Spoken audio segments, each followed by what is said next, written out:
विक्रोळीत घरगुती गणेशोत्सवातून मोबाईल व्यसनमुक्तीचे आव्हान दर्शना गोवेकर गायकवाड यांनी साकारला आहे. देखावा मोबाईलचे वाढते वापरामुळे मानवी जीवन बदललेले आहे. मोबाईलच्या स्क्रीनमध्ये माणूस इतका मग्न होतो की आपल्या आजूबाजूला काय घडत आहे याचे भान देखील त्याला राहत नाही.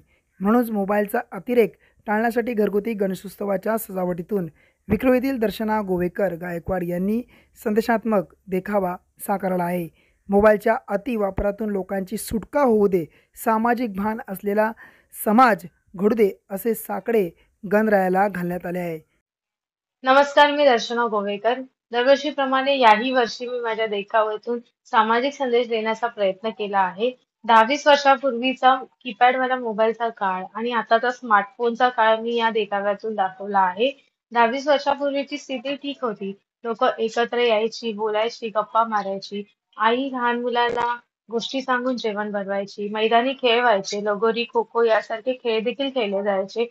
परंतु आताची स्थिती पाहता लोक जेवताना देखील मोबाईल बघतात. आई लहान मुलाला भरवताना मोबाईल दाखवून जेवण भरवते. लोक एकत्र भेटली की मोबाईलवर असतात. त्याचप्रमाणे मोबाईलचा स्क्रीनचा वापर हा वाढला आहे. लोकांना डोळेदुखी, मानदुखी यासारख्या आजारांना सामोरे जावे लागले आहे. मी गणरायाला हेच साकडं घालते की मोबाईलचा वापर कमी व्हावा.